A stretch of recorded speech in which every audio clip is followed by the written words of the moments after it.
Hello guys, welcome back to the channel. तो आज हम बात करने जा रहे हैं रिजर्व बैंक ऑफ इंडिया के पार्ट 2 के बारे में। एक वीडियो ऑलरेडी अपलोडेड है, तो इस वीडियो को देखने से पहले उसको देख लोगे तो बहुत अच्छा रहेगा, क्योंकि बेसिक नॉलेज आपको वहीं से मिलेगी।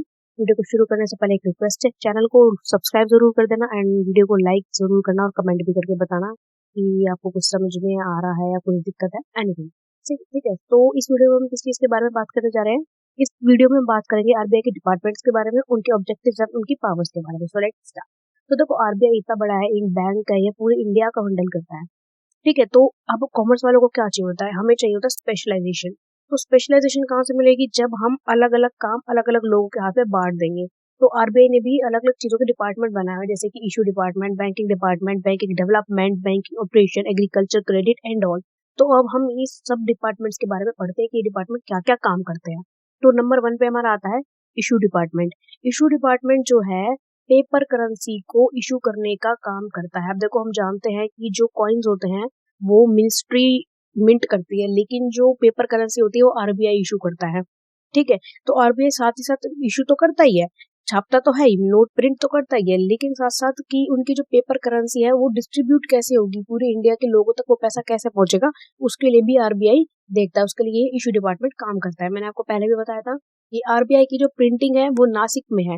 नासिक की प्रेस में कितने अकाउंट्स, कितने नोट्स प्रिंट हुए हैं, किस किस तरीके से डिस्ट्रीब्यूट हुए हैं, उसका अकाउंट्स भी इशू डिपार्टमेंट बनाता है। इशू डिपार्टमेंट की ब्रांचेस है बैंगलोर, हैदराबाद, मुंबई, कोलकाता, कानपुर, चेन्नई, नागपुर और न्यू दिल्ली में। ठीक है, so let's move to our next department, that is banking department. अब बैंकिंग डिपार्टमेंट का क्या काम होता है, ये सेंट्रल और स्टेट गवर्नमेंट के बीच में कितनी भी ट्रांजेक्शन हो ना, उनका हिसाब रखता है।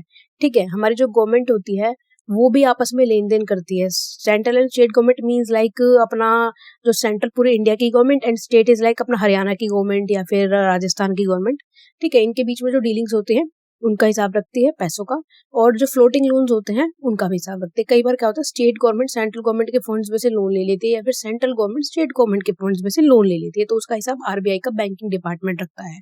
ऑल्सो गवर्नमेंट के फंड्स जो है एक जगह से दूसरी जगह किस तरीके से रेमिट कराने हैं, किस तरीके से डिस्पैच कराने हैं, उसका काम भी बैंकिंग डिपार्टमेंट देखता है। अब गवर्नमेंट के फंड्स है, कोई 1-2 करोड़ तो होंगे नहीं, काफी हजार करोड़ों में होते हैं उनके फंड्स। ठीक है, so RBI has to arrange all this things. Next is उनका जो कैश रिजर्व होता है ना शेड्यूल बैंक्स का, वो भी हमारा बैंकिंग डिपार्टमेंट देखता है। अब देखो, कैश रिजर्व क्या होता है। सपोज आज में एक्सिस बैंक का एग्जांपल ले लेते हैं। आज अपने एक्सिस बैंक के पास एक दिन में 10 लाख रुपए का कैश डिपॉजिट आया। अब बैंक को सारा रुपया रखने की जरूरत नहीं होती। बैंक क्या करता है, जितना भी आरबीआई ने कैश रिजर्व बोल रखा है ना, सपोज 10% बोल रखा है, 10 लाख का 10% कितना हो गया, 1 लाख रुपए। तो बैंक जो है उस 1 लाख रुपए को अपने पास रखेगा, बाकी 9 लाख का चाहे वो मेन ब्रांच में भिजवाए, चाहे वो क्रेडिट फैसिलिटेट करा दे, वो उसकी मर्जी। लेकिन 1 लाख रुपए जो कैश रिजर्व बोला है वो कैश में रखेगा, उसको कुछ नहीं कर सकता वो। ठीक है, तो बैंक, शेड्यूल बैंक अपना कैश सब मेंटेन करे, ये काम भी बैंकिंग डिपार्टमेंट देखता है। ऑल्सो बैंकिंग डिपार्टमेंट को, बैंक को अगर कोई शेड्यूल बैंक को कोई हेल्प चाहिए, कोई असिस्टेंस चाहिए, फिर चाहे टेक्नोलॉजी से रिलेटेड है, फिजिकल किसी रूल एंड पॉलिसी से रिलेटेड है, एनीथिंग, वो बैंकिंग डिपार्टमेंट हैंडल करता है।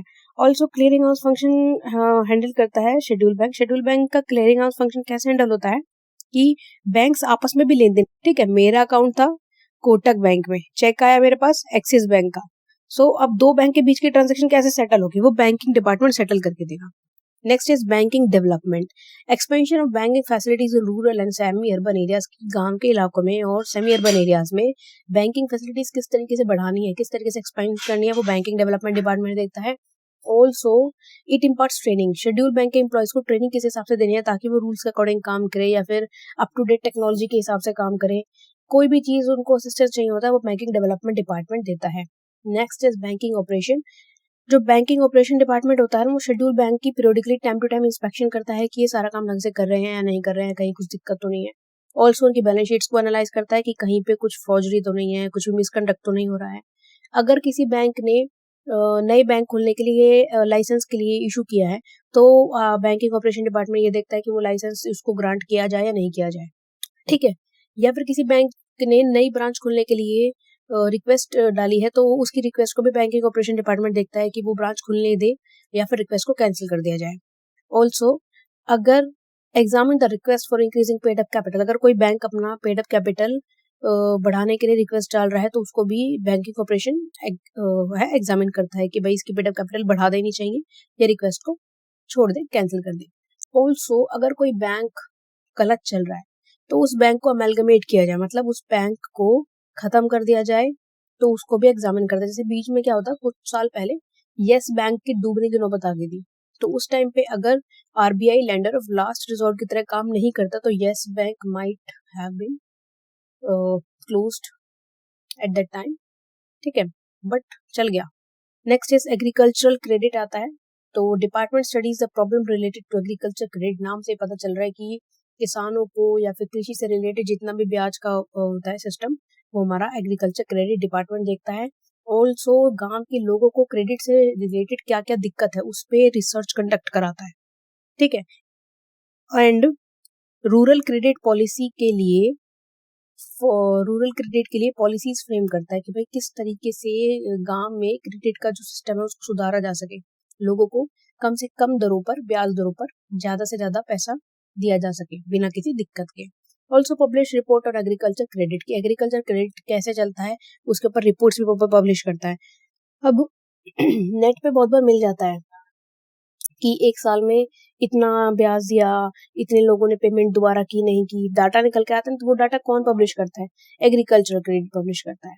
Also grant rural credit to state government and state cooperative bank. State government और स्टेट कोऑपरेटिव बैंक दोनों को क्रेडिट प्रोवाइड कराता है हमारा agriculture credit. Next is exchange control. Exchange control department क्या करता है? This department regulate the sale and purchase of foreign exchange. Foreign exchange में पता क्या होता है, दूसरे कंट्री की जो करेंसी होती है वो फॉरेन एक्सचेंज होते हैं। अब उस करेंसी को सेल एंड परचेज का देखना एक्सचेंज कंट्रोल देखता है। देखो बहुत सारे लोग हम कहीं बाहर घूमने जाते हैं तो हम डॉलर लेके जाते हैं या फिर वहां की करेंसी लेके जाते हैं, तो हम खरीदते बेचते हैं ना, that is exchange control departments work. Next is industrial finance. It exchange financial assistant to छोटी इंडस्ट्रीज एंड मीडियम इंडस्ट्रीज, ठीक है, पैसा देता है उन्हें। ऑल्सो उनको टेंडर की एडवाइस भी देता है ताकि ज्यादा से ज्यादा फाइनेंशियल कॉर्पोरेशन का रूटीन वर्क जो है सही से चल सके। नेक्स्ट आता है legal department. Gives advice to department of bank of legal matters. ये क्या करता है? बैंक को लीगल मैटर्स पे एडवाइस देता है कि अगर कोई केस हो जाता है तो उसको कैसे हैंडल किया जाए। अब केस क्या हो सकता है? मेनली कोई अगर हमने क्रेडिट पे पैसे दिए हैं, सामने वाला पार्टी जो है पेमेंट नहीं कर रहा है, तो बैंक के केसेस में मेनली वही लीगल मैटर्स होता है, ठीक है। फिर प्रिपेयर्स डायरेक्टिव्स। उनके काम करने का तरीका प्रिपेयर करना। डायरेक्टिव्स में पढ़ा ना, डायरेक्शन बिजनेस स्टडीज में पढ़ा था, तो डायरेक्टिव्स देना कि आपको ये करना है, ये नहीं करना है। ऑफिशियल रिपोर्ट्स को प्रिपेयर करना। Also keep an I on proper implementation of legal matter. Legal matters जो है प्रॉपरली इम्प्लीमेंट हो रहे हैं उस पर नजर रखना, वो भी लीगल डिपार्टमेंट का काम होता है। फिर आता है research and stats. Undertake research in area of money, credit and finance production. India में मनी का क्या सीन चल रहा है, क्रेडिट कैसे चल रहा है, फाइनेंस प्रोडक्शन कहाँ कहाँ से हो रहा है, उसके ऊपर रिसर्च करना। फिर अलग अलग इकोनॉमिक सेक्टर्स में किस किस तरीके से काम चल रहा है उनके ऊपर स्टैट्स कलेक्ट करके उसको ऑफिशियली साइट पर पब्लिश करना। गवर्नमेंट को डिफरेंट डिफरेंट इकोनॉमिक प्रॉब्लम्स में हेल्प करना और पॉलिसीज क्रिएट करना, फॉर्मुलेट करना, ठीक है। फिर आता है इकोनॉमिक डिपार्टमेंट। इकोनॉमिक डिपार्टमेंट क्या करता है? इकोनॉमिक डिपार्टमेंट पॉलिसीज बनाता है ताकि गवर्नमेंट पॉलिसीज अच्छे से इम्प्लीमेंट हो सके, ठीक है। गवर्नमेंट पॉलिसीज को ढंग से काम कराने के लिए आरबीआई अपनी पॉलिसीज बनाता है सो दैट स्मूथली काम चल सके। इंडिया के जो दोनों सेक्शन है, अपना रिच सेक्टर है और पुअर सेक्टर है और मीडियम सेक्टर है, तीनों क्लासेस सबसे चल सके, इसलिए हमारा इकोनॉमिक डिपार्टमेंट पॉलिसीज बनाता है। फिर आता है inspection department. Inspection department commercial banks के ऊपर इंस्पेक्शन रखता है so that all things and works go smoothly. Next is RBI service board. RBI service board क्या करता है? Deals with selection of new employees. RBI में डिफरेंट डिफरेंट पोस्ट पे नई नई भर्ती करना, रिक्रूटमेंट करना, वो आरबीआई का सर्विस बोर्ड का काम होता है। और सुपरविजन का काम होता है, सुपरविजन डिपार्टमेंट का काम होता है कमर्शियल बैंक पे सुपरवाइज करना।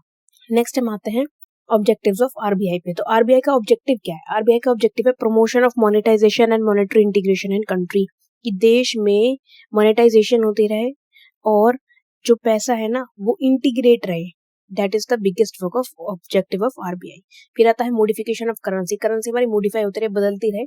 और regulation of foreign exchange. Foreign exchange भी रेगुलेट होता रहे, संभलता रहे, ना तो ज्यादा सप्लाई पे ज्यादा इंपैक्ट होना चाहिए, ना ज्यादा डिमांड पे इंपैक्ट होना चाहिए। Everything should be in balance. Help government to bring economic development with social justice. जैसा कि मैंने बताया कि सोशल जस्टिस के साथ इकोनॉमिक डेवलपमेंट होनी चाहिए। ऐसा नहीं होना चाहिए कि अमीर तो अमीर होता जा रहा है और गरीब गरीब होता जा रहा है, नहीं। टैक्स और सब्सिडी से कुछ इस तरीके का सिस्टम बनता है कि दोनों क्लासेस में बैलेंस बना रहे। फिर आता है building up a good banking and credit system. एक अच्छा बैंकिंग और क्रेडिट सिस्टम बनाना आरबीआई का मेन ऑब्जेक्टिव है, इसीलिए ही आरबीआई वर्क कर रहा है। Evolving as well differentiated banking system, एक अच्छा बैंकिंग सिस्टम बनाए, अच्छी क्रेडिट फैसिलिटीज बनाए हर सेक्टर के लिए। Next is powers of RBI. RBI के पास क्या ताकत है? इट होल्ड कैश रिजर्व और ऑल बैंक, ये सभी बैंकों का कैश रिजर्व रखता है। कैश रिजर्व क्या होता है मैंने पहले वीडियो बता दिया आपको, ठीक है। ये क्रेडिट कंट्रोल मेथड परफॉर्म करता है। क्रेडिट कंट्रोल मतलब कि जो ब्याज है, जो लोन है, वो किस किस तरीके से ग्रांट करना है, किस तरीके से ग्रांट नहीं करना, इसके ऊपर एक स्पेशल वीडियो आएगी नेक्स्ट वीडियो में आपको, तो बने रहना चैनल पर। Next is control banking system through licensing. Banking system को कंट्रोल करना कि किस बैंक को लाइसेंस देना है, किसको नहीं, उनके पे प्रॉपर इंस्पेक्शन करना और उनसे टाइम टू टाइम इंफॉर्मेशन लेना, क्या चल रहा है क्या नहीं चल रहा, ठीक है। लैंडर ऑफ लास्ट रिजोर्ट, अगर किसी बैंक को हेल्प की जरूरत है तो सबसे लास्ट में आरबीआई ही उसकी हेल्प करता है।